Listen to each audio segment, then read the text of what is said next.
Hi అండి. అందరికీ ముందుగా నా యొక్క హృదయపూర్వక నమస్కారాలు తెలియజేస్తున్నాను. స్వాధ్యాయం బుక్ రీడింగ్లో భాగంగా సాయి సచ్చరిత్ర నుంచి జ్ఞానాన్ని తీసుకుంటున్నాం కదా. సో మరి ఈరోజు ఇంకా కొంచెం మరింత జ్ఞానాన్ని తీసుకునే ముందు చక్కగా మనం అందరం ధ్యానంలో ఉంటూ జ్ఞానాన్ని తీసుకోవాల్సిందిగా మనస్ఫూర్తిగా అందరినీ కోరుకుంటున్నాను. సో మరి అందరూ ధ్యానానికి సిద్ధమైన చక్కగా ఉన్న చోటనే స్థిరమైన సుఖ ఆసనములో కూర్చోండి. వెన్నుపూసను నిఠారుగా ఉంచండి. మీ రెండు కాళ్ళను కూడా క్రాస్ చేసుకోండి. వేళ్ళల్లోకి వేళ్ళు పెట్టుకోండి. మీ రెండు కళ్ళను కూడా క్లోజ్ చేసుకోండి.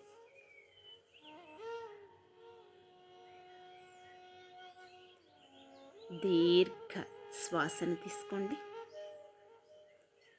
నిదానంగా శ్వాసని బయటికి వదిలివేయండి.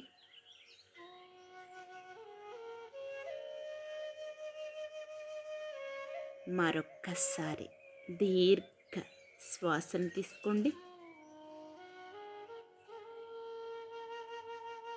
నిదానంగా శ్వాసని బయటికి వదిలివేయండి.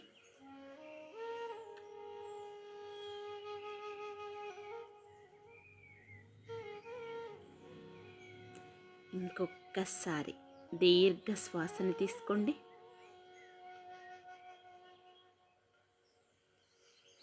నిదానంగా శ్వాసని బయటికి వదిలివేయండి.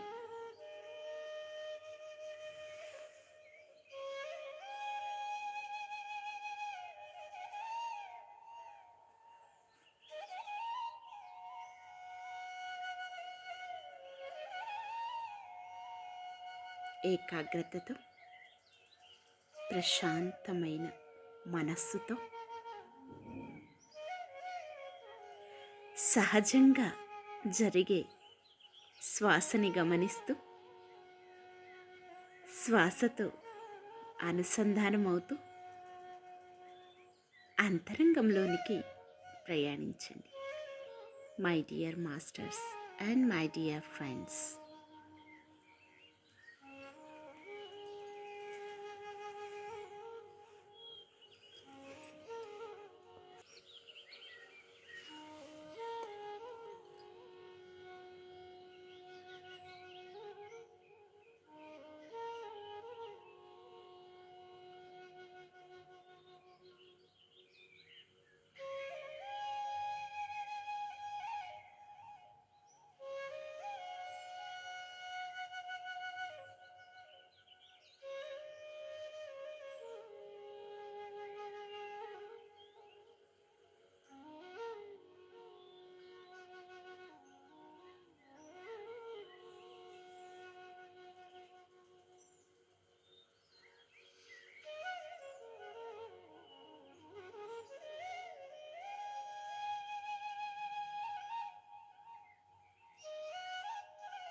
Okay, my dear masters and my dear friends, చక్కగా ధ్యానంలో ఉంటూ జ్ఞానాన్ని తీసుకోవాల్సిందిగా కోరుకుంటున్నాను.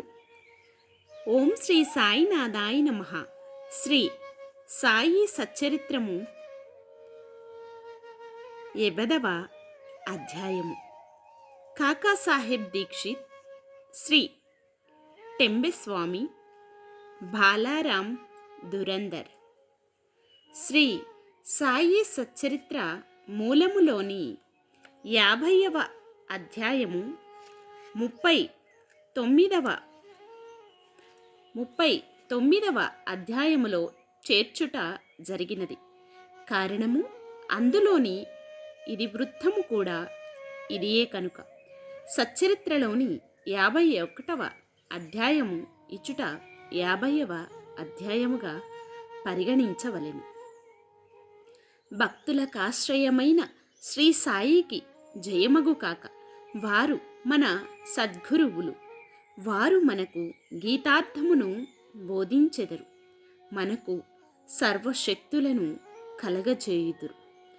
ఓ సాయి, మా యందు కనికరించుము, మమ్ము కటాక్షించుము. చందన వృక్షములు మలయ పర్వతముపై పెరిగి వేడిని పోగొట్టును. మేఘములు వర్షమును కురిపించి చల్లదనమును కలుగచేయుచున్నవి. వసంత ఋతువులనందు పుష్పములు వికసించి అవి దేవుని పూజ చేయుటకు వీలు కలగచేయుచున్నవి. అట్లనే సాయిబాబా కథలు మనకు ఊరటను సుఖశాంతులను కలగచేయుచున్నవి. సాయి కథలు చెప్పువారును వినువారును ధన్యులు, పావనులు. చెప్పువారి నోరును వినువారి చెవులును పవిత్రములు. కాకాసాహెబ్ దీక్షిత్ 1864 నుండి 1926 వరకు మధ్య పరగణలలోని కాండ్వా గ్రామమందు వడనగర నాగర బ్రాహ్మణ కుటుంబములో హరి సీతారాం ఉరఫ్ కాకాసాహెబ్ దీక్షిత్ జన్మించెను.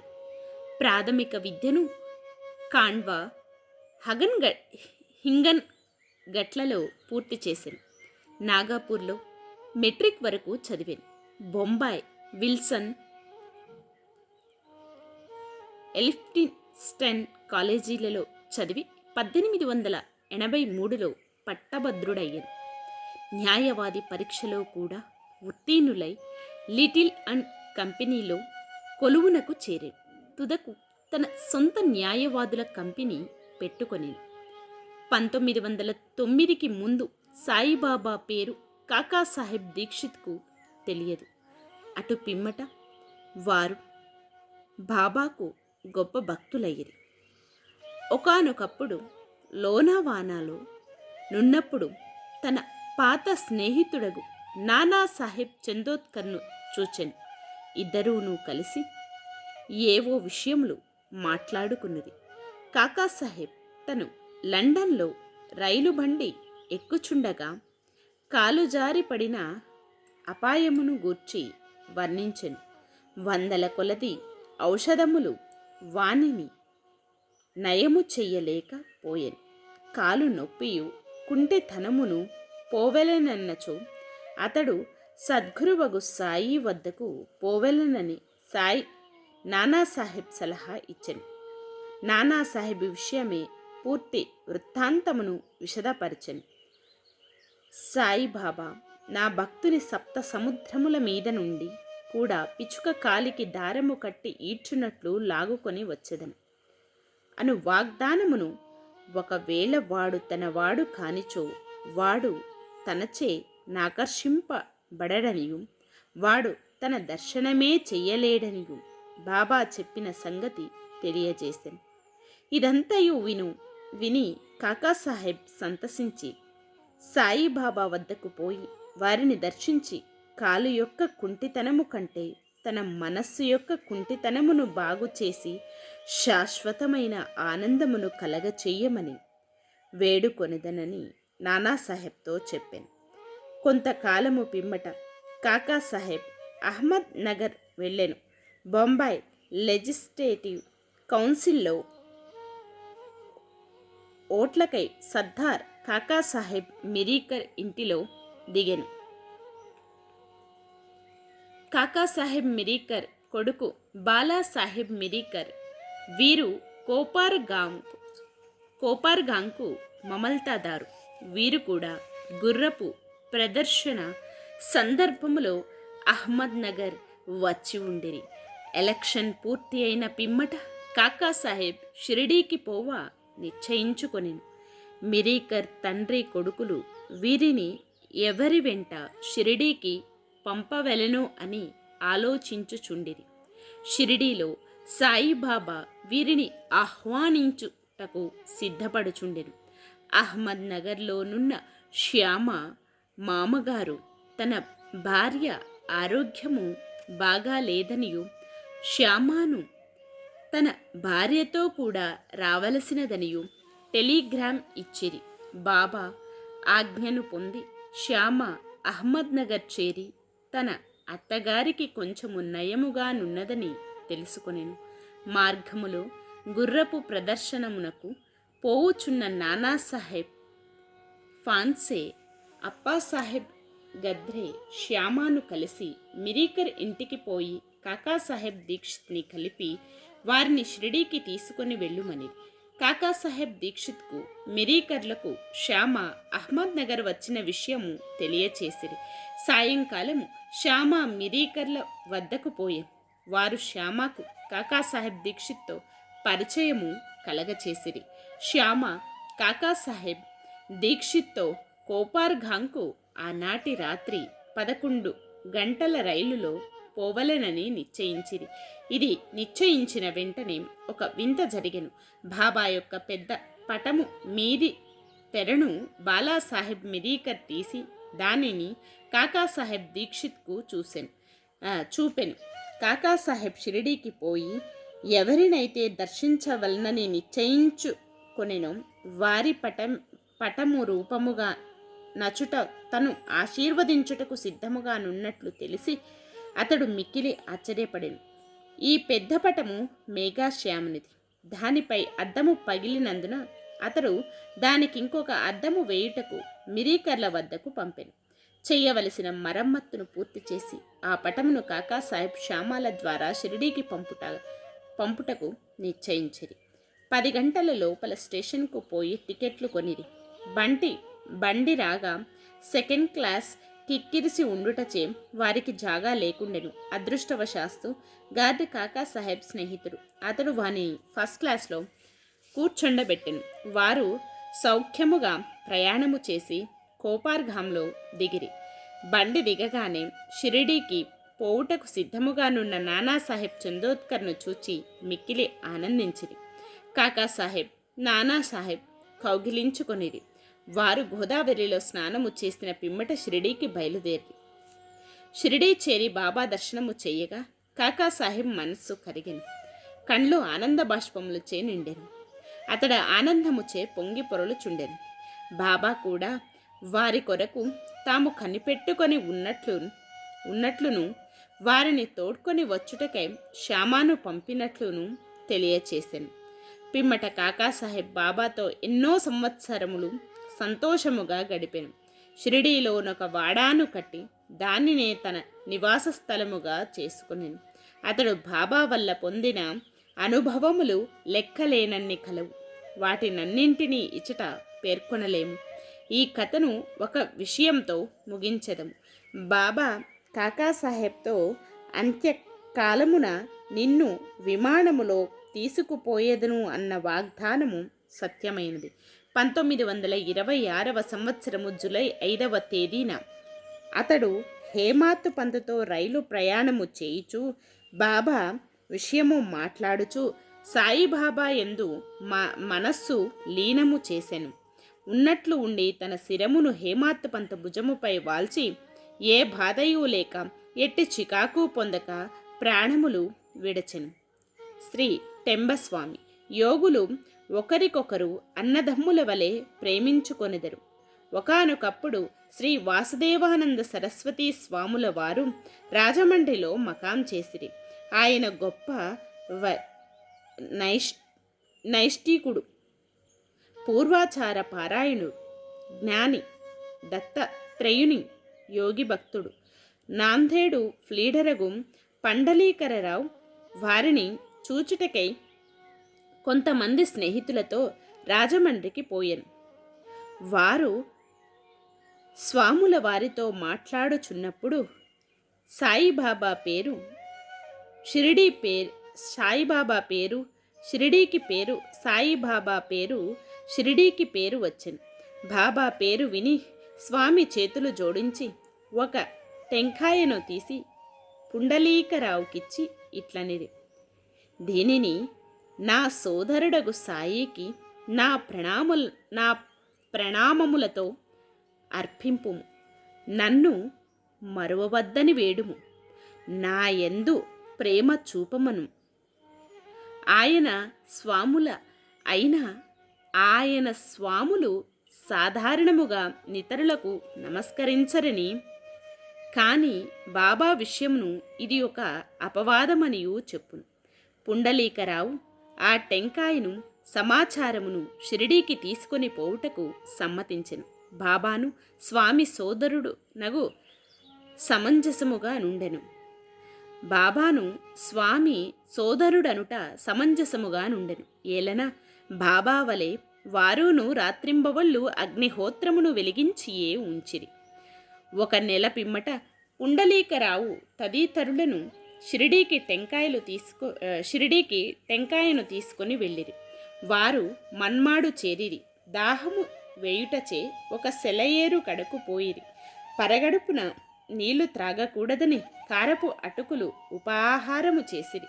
అవి మిక్కిలి కారముగా నుండిచే టెంకాయను పగలకొట్టి దాని కోరును అందులో కలిపి అటుకులను రుచికరముగా చేసిరి. దురదృష్టము కొలది ఆ కొట్టిన టెంకాయ స్వాముల వారు పుండలీకరావుకిచ్చినది. షిరిడీ చేరునప్పటికీ పుండలీకరావుకి విషయము జ్ఞప్తికి వచ్చెను. అతడు మిగుల విచారించెను. భయముచే వణుకుచూ సాయిబాబా వద్దకేగెను. టెంకాయ విషయం అప్పటికే సర్వజ్ఞుడగు బాబా గ్రహించెను. బాబా వెంటనే తన సోదరుడగు టెంబస్వామి పంపించిన టెంకాయను తెమ్మనెను. పుండలీకరావు బాబా పాదములను గట్టిగా పట్టుకుని తన తప్పును అలక్ష్యమును వెలిబుచ్చుచు పశ్చాత్తాపపడుచు బాబాను క్షమాపణ వేడెను. దానికి బదులు ఇంకొక టెంకాయను సమర్పించదనను. కానీ బాబా అందులకు సమ్మతించలేదు. ఆ టెంకాయ విలువ సాధారణ టెంకాయకి ఎన్నో రెట్లనియు దాని విలువకు సరిపోయినది ఇంకొకటి లేదనియు చెప్పుచు నిరాకరించెను. ఇంకనూ బాబా ఇట్లు అనెను, ఈ విషయమే నీవు మాత్రము చింతింపనవసరము లేదు. అది నా సంకల్పము ప్రకారము నీకివ్వబడినది. తుదకు దారిలో పగలగొట్టబడెను. దానికి నీవే కర్తవని అనుకొననేలా. మంచి కానీ చెడు కానీ చేయుటకు నీవు కర్తవని అనుకొనరాదు. గర్వాహంకార రహితుడవై ఉండుము. అప్పుడే నీ పరచింతన అభివృద్ధి పొందును. ఎంత చక్కని వేదాంత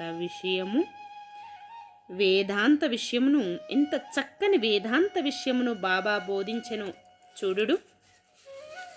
బాలారాం దురందర్ 1878 నుండి 1925 వరకు బొంబాయికి దగ్గరగానున్న సాంతాక్రజ్లో పఠారే ప్రభు జాతికి చెందిన బలరాం దురందర్ అను వారుండిరి. వారు బొంబాయి హైకోర్టులో న్యాయవాది. కొన్నాళ్ళు బొంబాయి న్యాయశాస్త్ర కళాశాలలకు ప్రిన్సిపల్గా నుండరు. దురందర్ కుటుంబములోని వారందరూ భక్తులు, పవిత్రులు, భగవత్ చింతన కలవారు. బలరాం తన జాతికి సేవ చేసెను. ఆ విషయమే ఒక గ్రంథము రాసెను. అటు పిమ్మట తన దృష్టిని మతము, ఆధ్యాత్మిక విషయములపై మరలించెను. గీతను, జ్ఞానేశ్వరిని, వేదాంత గ్రంథములను, బ్రహ్మ విద్య మొదలగు వాణిని చదివెను. అతడు పండరీపుర విఠోబా భక్తుడు. అతనికి 1912లో సాయిబాబాతో పరిచయము కలిగెను. 6 నెలలకు పూర్వము తన సోదరులకు బాబుల్చీయును వామనరావును షిరిడీకి పోయి బాబా దర్శనము చేసిరి. షిరిడీకి వచ్చి వారి అనుభవములను బలరామునకు ఇతరులకు చెప్పిరి. అందరూ బాబాని చూడ నిశ్చయించిరి. వారు షిరిడీకి రాకమునుపే బాబా ఇట్లు చెప్పెను: ఈ రోజున నా దర్బారు జనులు వచ్చుచున్నారు. ధురంధర సోదరులు తమ రాకను బాబాకు తెలియచేయనప్పటికీ బాబా పలికిన పలుకులు ఇతరుల వలన విని విస్మయముందెను. తక్కిన వారందరూ బాబాకు సాష్టాంగ నమస్కారము చేసి వారితో మాట్లాడుచూ కూర్చొని ఉంటిరి. బాబా వారితో నిట్లని: వీరే నా దర్బారు జనులు. ఇంతకు ముందు వీరి రాకయే మీకు చెప్పి ఉంటిని. బాబా దురంధర సోదరులతో ఇట్లు అనెను: గత 60 తరముల నుండి మనము మొండురులము, పరిచయము కలవారము. సోదరులందరూ వినయ విధేయతలు కలవారు. వారు చేతులు జోడించుకొని నిలచి బాబా పాదముల వైపు దృష్టిని నిగిడించిరి. సాత్విక భావములు అనగా కండ్లు నీరు కారుట, రోమాంచము వెక్కుట, గొంతుక ఆర్చుకొని పోవుట మొదలగునవి వారి మనస్సులను కరిగించెను. వారానందించిరి. భోజన అనంతరము కొంత విశ్రమించి తిరిగి మసీదుకు వచ్చిరి. బలరాం బాబాకు దగ్గరగా కూర్చుని బాబా పాదములు నొత్తుచుండెను. బాబా చిలుము త్రాగుచూ దానిని బలరామునకిచ్చి పీల్చుకొనెను. బలరాము చిలుము పీల్చుట కలవాటు పడి ఉండలేదు. అయినప్పటికీ దాని నందుకొని కష్టముతో పీల్చెను. దానిని తిరిగి నమస్కారముతో బాబా కందచేసెను. ఇది బలరామునకు శుభ సమయము. అతడు 6 సంవత్సరముల నుండి ఉబ్బసము వ్యాధితో బాధపడుచుండెను. ఈ పొగ అతని వ్యాధిని పూర్తిగా నయము చేసెను. అది అతనిని తిరిగి బాధ పెట్టలేదు. 6 సంవత్సరముల పిమ్మట ఒకనాడు ఉబ్బసము మరల వచ్చెను. అదే రోజు అదే సమయమందు బాబా మహాసమాధి చెందెను. వారు షిరిడీకి వచ్చినది గురువారం. ఆ రాత్రి బాబా చావడి ఉత్సవము చూచు భాగ్యము ధురంధర సోదరులకు కలిగెను. చావడిలో హారతి సమయమందు బలరాము బాబా ముఖమందు పాండురంగను తేజస్సును, ఆ మరుసటి ఉదయము కాగడ హారతి సమయమందు అదే కాంతిని పాండురంగ విఠలుని ప్రకాశమును బాబా ముఖమునందుగనెను. బలరాం ధురంధర్ మరాఠీ భాషలో తుకారాం జీవితమును వ్రాసెను. అది ప్రకటింప భోవక మునిపే అతడు చనిపోయెను. 1928లో అతని సోదరుడు దానిని ప్రచురించిరి. అందు బలరాము జీవితము ప్రథమున వ్రాయబడెను. అందు వారి షిరిడీకి వచ్చిన విషయము చెప్పబడి ఉన్నది. 50వ అధ్యాయము సంపూర్ణము. సద్గురు శ్రీ సాయినాథర్పణమస్తు. శుభం భవతు. ఓం శ్రీ సాయినాథాయ నమః. Okay my dear masters and my dear friends, మరి ఇదండి ఈరోజు సెక్షన్. సో మరి సెక్షన్ని క్లోజ్ చేసుకునే ముందు మనం ఇప్పటి వరకు తెలుసుకున్న జ్ఞానాన్నంతా మనలో సంపూర్ణంగా నింపుకోవటం కోసం ఆఖరి క్షణం ధ్యానం ఎరుకతో కంటిన్యూ చేయండి.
Okay my dear friends and my dear masters, ధ్యానం కంటిన్యూ చేయాలనుకునే వాళ్ళు చేయండి.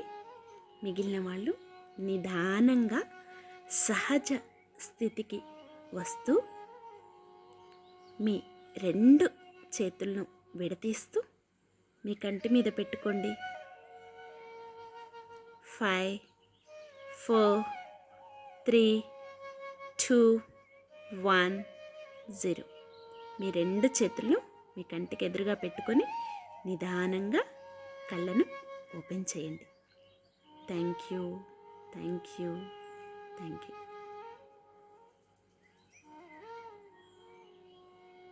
సో మరి ఇంత అద్భుతంగా సెక్షన్ జరగటానికి సహకరించిన అందరికీ అన్నింటికీ నా యొక్క హృదయపూర్వక కృతజ్ఞతలు తెలియజేస్తున్నాను. Thank you everyone. Love you everyone. Thank you to all. Love you to all. Thank you universe. Love you universe. Thank you, thank you, thank you. Survey జన సుఖినో భవంతు. మరొక సెక్షన్లో మళ్ళీ కలుసుకుందాం. Thank you.